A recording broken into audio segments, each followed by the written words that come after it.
కనికరించు తప్పులకు తడబడి ఒక పక్క ఒరిగెన ఓంకారమూర్తి.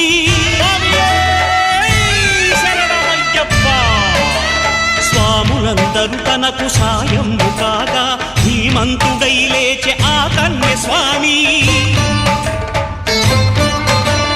పట్టబంధము వీడి భక్తతతికై పరుగు పరుగున వచ్చె భూమిపైకి నరుడై.